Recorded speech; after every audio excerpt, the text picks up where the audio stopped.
الحمد لله الحمد لله الذي أرسل رسوله بالهدى ودين الحق ليظهره على الدين كله وكفى بالله شهيدا أرسل رسوله بشيرا ونذيرا وداعيا إلى الله بإذنه وسراجا منيرا أشهد أن لا إله إلا الله وحده لا شريك له وأشهد أن سيدنا محمدا عبده ورسوله لا نبي ولا رسول بعده اللهم صل وسلم وبارك على هذا النبي الكريم وعلى آله وأصحابه ومن تبعهم بإحسان إلى يوم الدين قال الله تعالى في كتابه الكريم أعوذ بالله من الشيطان الرجيم بسم الله الرحمن الرحيم يا أيها الناس اتقوا الله حق تقاته ولا تموتن إلا وأنتم مسلمون فاتقوا الله اتقوا الله وقوله تعالى أيضا أعوذ بالله من الشيطان الرجيم بسم الله الرحمن الرحيم لقد كان لكم في رسول الله أسوة حسنة لمن كان يرجو الله واليوم الآخر وذكر الله كثيرا لعلكم تفلحون صدق الله العظيم وصدق رسوله الكريم أما بعد Ma'asyiral muslimin, jamaah Jumat yang dirahmati oleh Allah Subhanahu wa taala.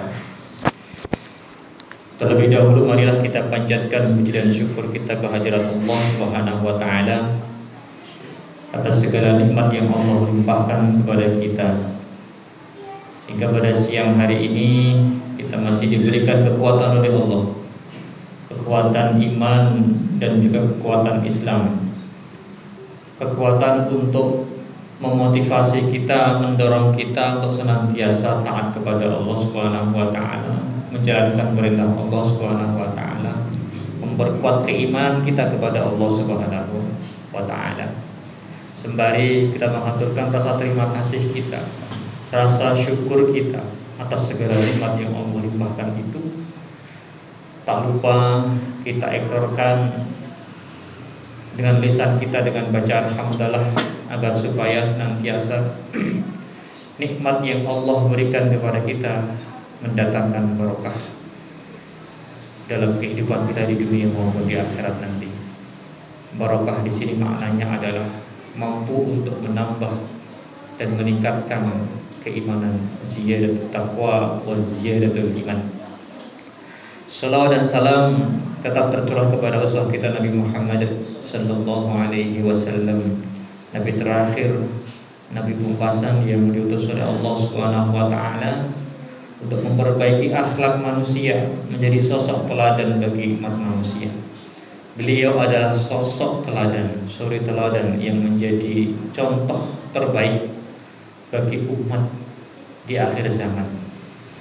Yang beriman kepada beliau pasti tentu akan meyakini, meneladani, berusaha untuk mencontoh beliau.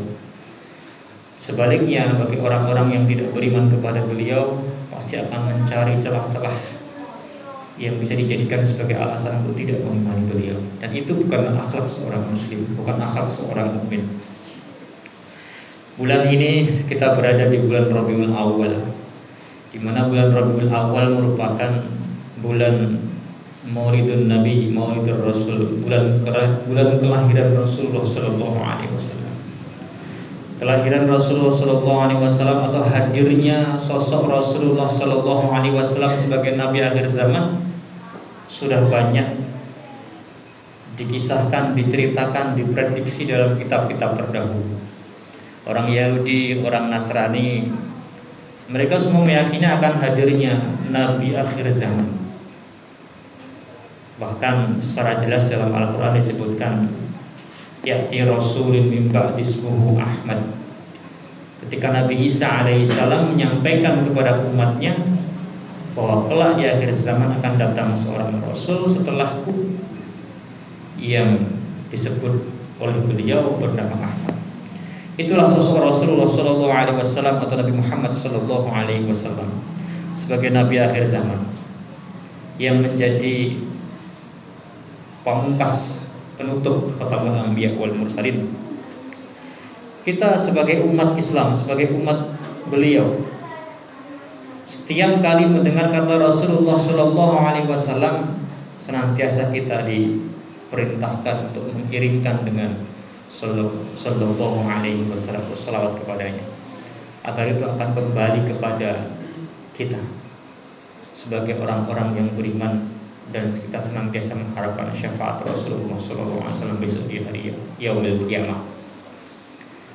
Sebagaimana Allah Subhanahu wa taala telah firmankan di dalam surah Al-Ahzab ayat 12, sosok teladan yang ada pada diri Rasul. A'udzu billahi minasyaitonir rajim. Bismillahirrahmanirrahim. Laqad kana lakum fi Rasulillahi uswatun hasanah liman kana yarjullaha wal yawmal akhir wa dzakarallaha katsiran. Sungguh telah ada pada diri Rasul, pada diri Rasulullah SAW itu uswatun hasanah, contoh teladan yang baik. Liman kana yarjullah, bagi siapa saja orang-orang yang yarjullah, mengharapkan ridha Allah, berharap kepada Allah Subhanahu wa taala, mengharap wal yaumil akhir, dan pada hari akhir. Wa dzakarallaha katsiran, dan mereka adalah orang-orang yang senantiasa dzakara, yadhkuru dzikran, yaitu berzikir kepada Allah, katsira, dengan zikir yang banyak. Ma'asyiral muslimin, jamaah salat Jumat yang dirahmati oleh Allah Subhanahu wa taala. Nabi Muhammad sallallahu alaihi wasallam tidak hanya dikenal sebagai sosok teladan sejak beliau menjadi seorang nabi, tapi jauh sebelum beliau diangkat menjadi rasul, beliau sudah dikenal sebagai seorang yang terpercaya. Maka layaknya ketika orang-orang bangsa Arab menjuluki beliau dengan sebutan Al-Amin, pada peristiwa di mana ketika para suku bangsa berseteru dalam mengembalikan Hajar Aswad kepada tempatnya, maka ada pada diri Nabi Muhammad SAW sebelum beliau diangkat menjadi Rasul, beliau telah mempersatukan bangsa Arab, di mana Hajar Aswad tidak beliau kembalikan sendiri, tapi bersama-sama dengan para kepala suku untuk dikembalikan kepada tempatnya.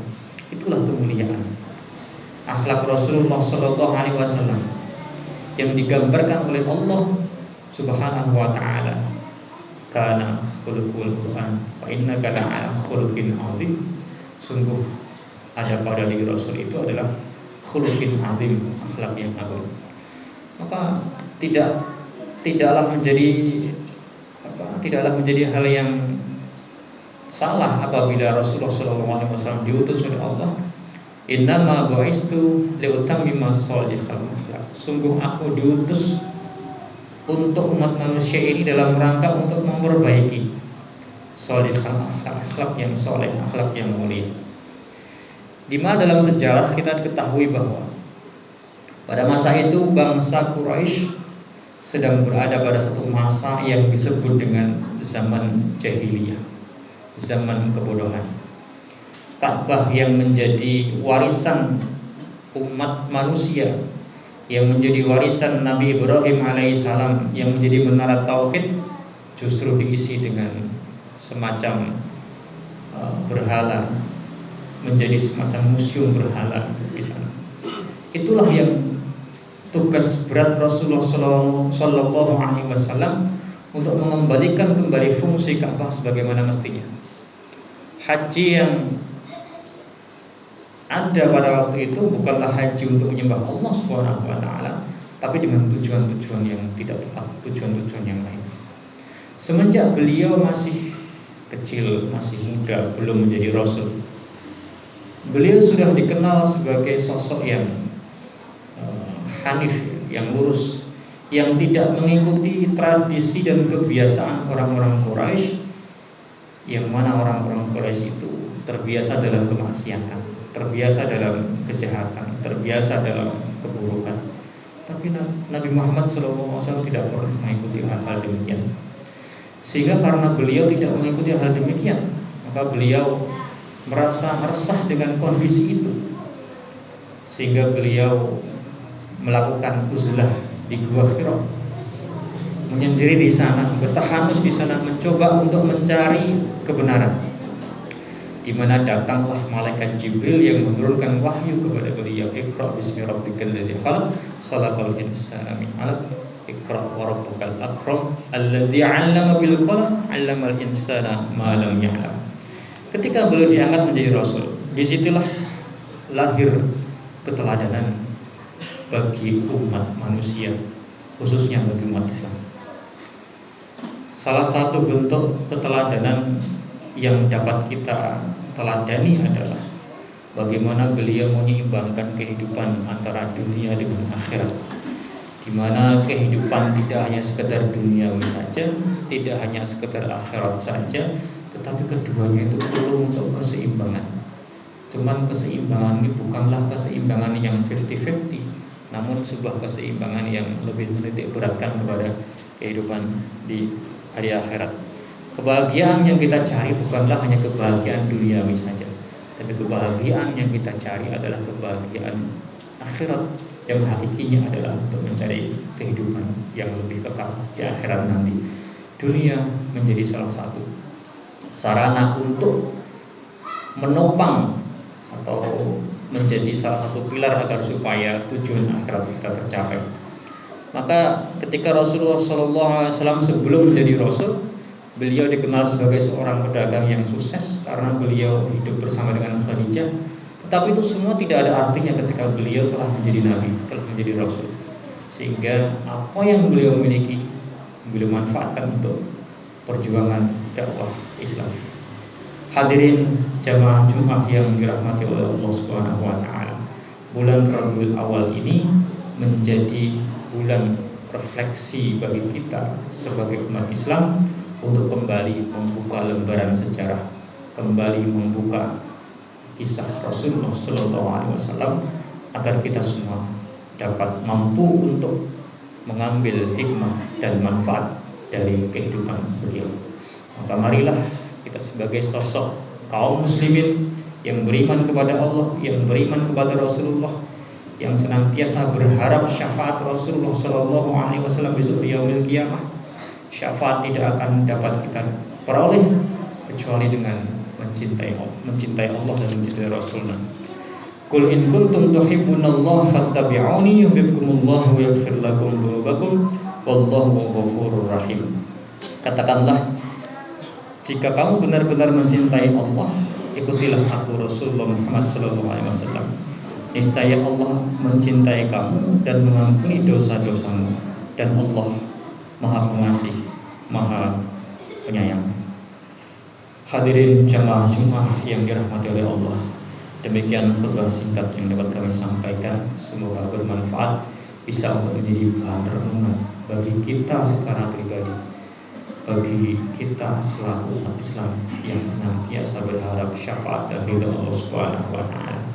Barakallahu li wa lakum minal faizin aminin wa adkhalana wa iyyakum fi zumratil muwahhidin wa taqabbal minni innahu huwal ghafurur rahim wa qur rabbi ighfir warham wa anta arhamur